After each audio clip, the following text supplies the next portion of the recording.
So ayan nga po, sa video na nga po ito ay papalitan na natin ng battery itong ating mobility electric scooter. So ayan, ito nga po yung ating battery na tinanggal natin dun sa ating mobility electric scooter. Bali ito yung connector niya, yung XLR connector tsaka yung fuse. So ayan, itong hole na to ay ito yung para sa may rubber natin sa pangtakip. So ayan, yung spec ng ating battery ay 12 volts 12 amp. So ayan, ito yung mga screw na ating bubuksan. Bali screw na nga natin yan.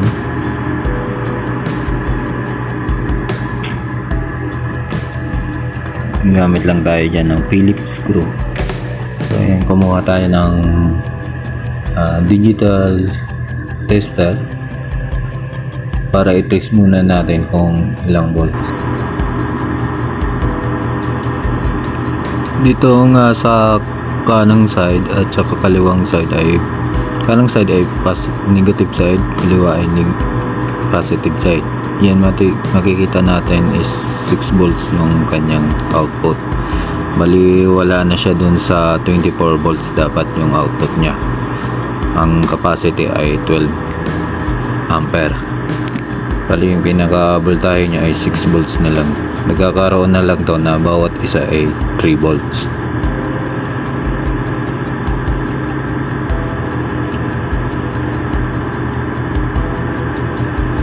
Yung patuloy na nga natin pag screw natin. Ito, meron siyang screw na or lock screw na 8.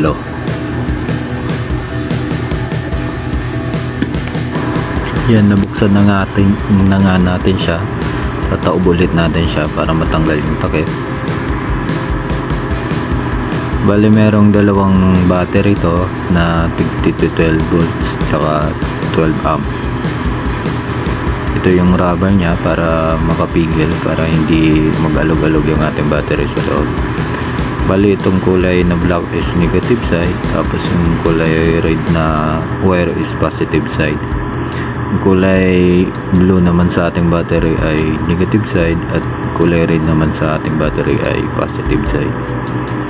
So ang connection na to ay series connections, ibig sabihin magkarugtong lang yung from negative side to positive side, tapos positive side to negative side to positive.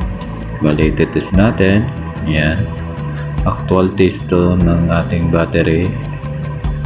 Yan, 6 volts, 625 to 630. Test natin bawat isa. Dito sa kaliwang side is meron na lang siyang 3.22 volts. Sa kanang side naman ay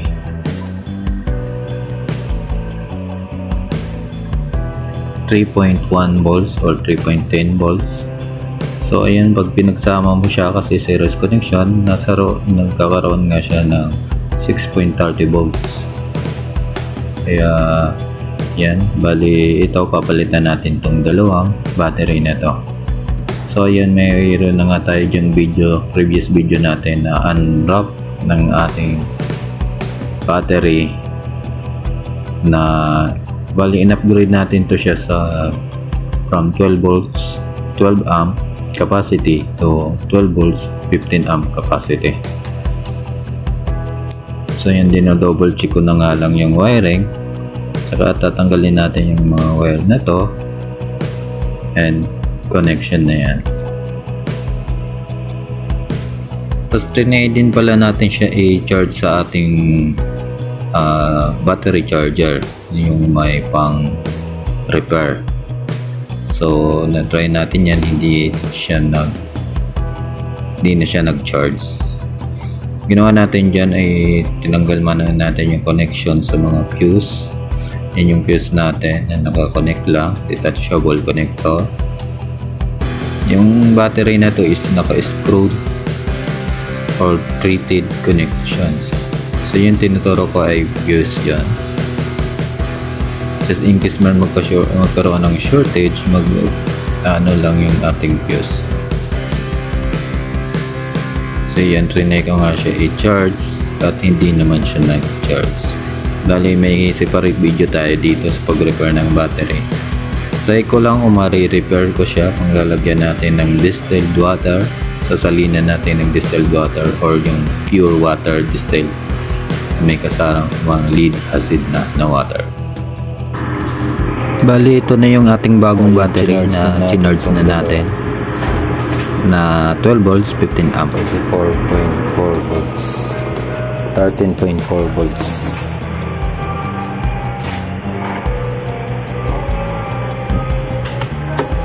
Ayan, full charge na din. Ginawa na natin ang paraan na ganito. Yung panghinang natin.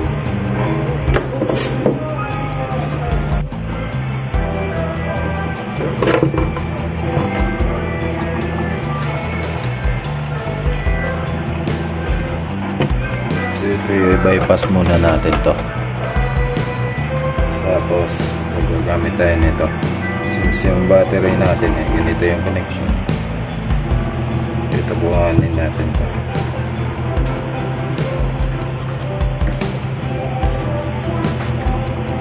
So yun, explain ko lang kung ba't magkaiba yung connector ng ating battery. Yung isa threaded screw yung connector niya, yung isa naman ay detachable lang, yung parang kiniklip na connector.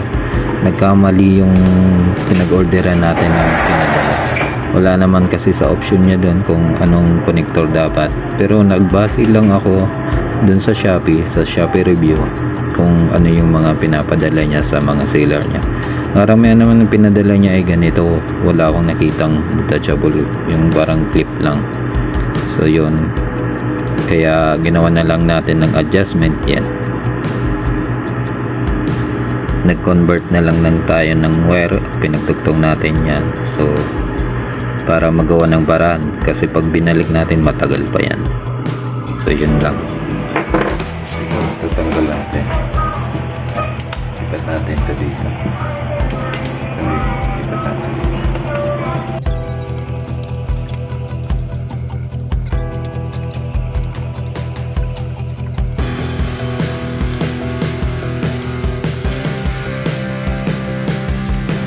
So yan, ito rin tanggalin natin kulay red.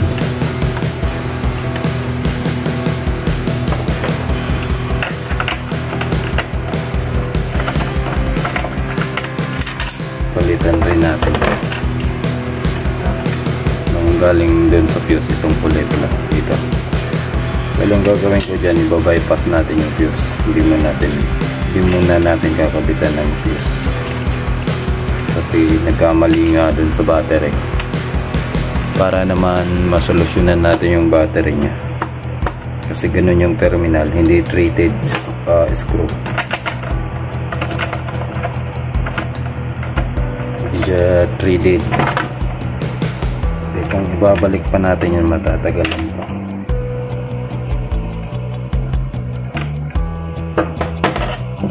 So ayan, parehas na mahigpit talaga yan.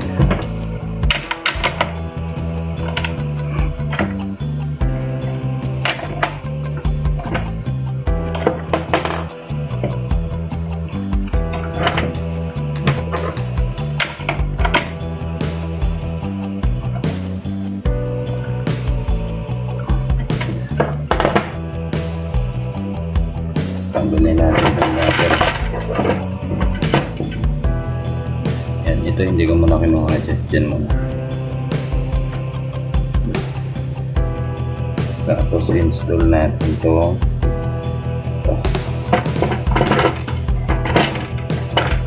Battery nya.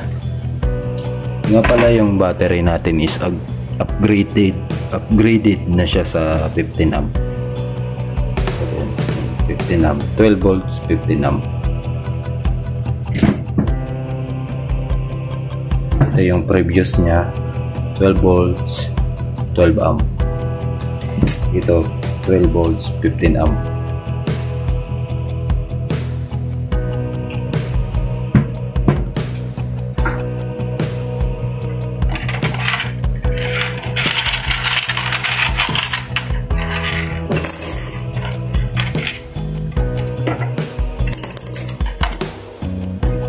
Bali yung 12 volts 15 amp. Magkasing sukat lang nitong 12 volts 12 amp.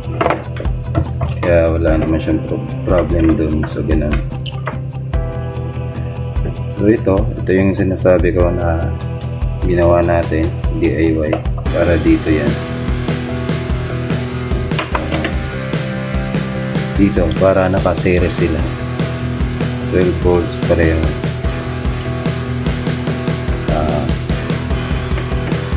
Yan.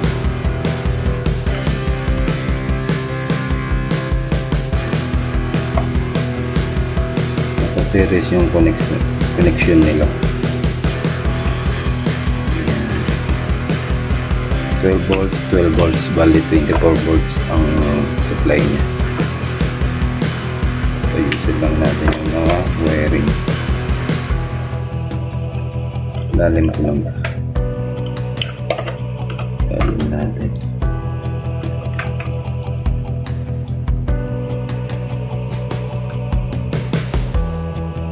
Yan. Ito ilalim din natin. Yan. Tapos connect natin to negative side dito sa negative side ng ating battery. I-ano lang din natin yung wire.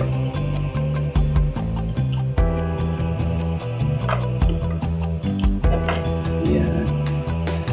So, connected na yung negative side natin.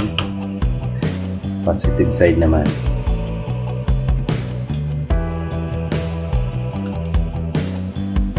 Yan. Bali, gagamit tayo ng tester. Yung tester pala natin ay digital. So, negative side, positive side, kulay red. So, yan. Dapat 12, ayan. Dapat 24 volts siya. Ayun. Nasa 26 volts. Goods na yan. Ibig sabihin full charge yung ating battery. Lalaro sa 13 volts yung ating battery. Pag dito naman, ayan, 12.95 volts. Dito rin sa kabila 13.20 volts. Ayan, hindi sila balance pero chinarge na natin to parehas.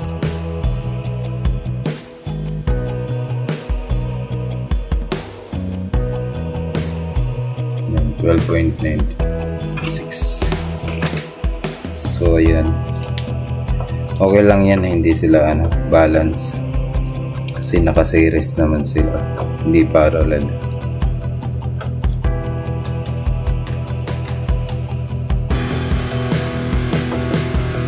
So ayan, takpan na natin. Ito yung sabi ko sa inyo, yung fuse natin hindi muna natin magagamit kasi ito na natin dito, pinaipas natin dito.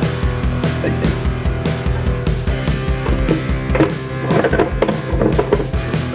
Ayan lang siya. Tapos ihaya natin. Wait lang, may pumunta tayo ito.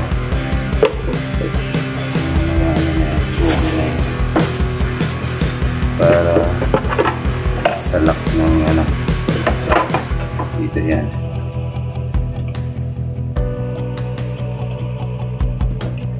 Lock ng ating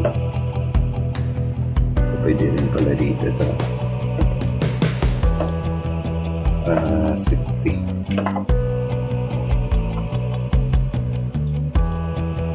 Yan.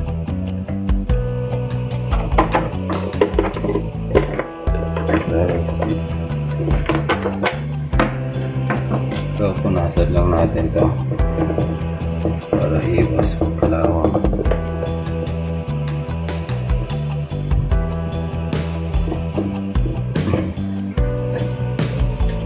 Twister natin.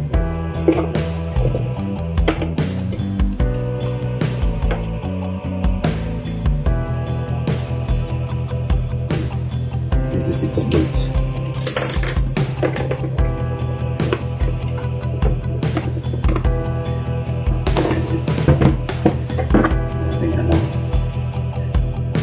So ayan, the moment of truth na tayo ngayon. Check check na natin tong ating mobility electric bike. So check na natin kung goods na siya. So bali nagawa na natin yung battery, i-install na natin yung battery sa area na yan, sa ilalim ng upuan. So abang-abang na lang, kunin na natin yung battery kasi install natin.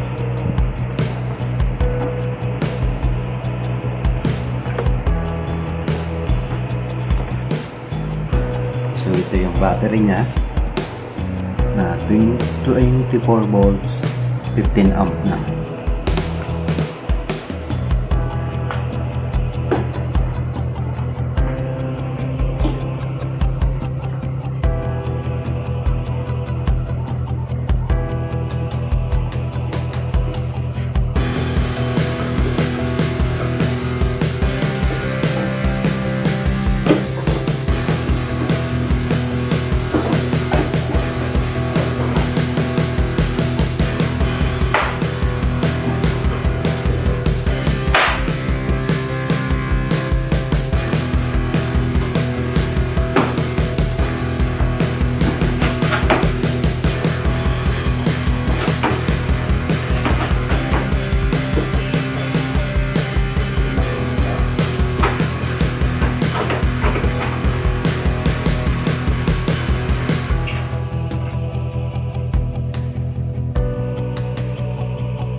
Susi niya.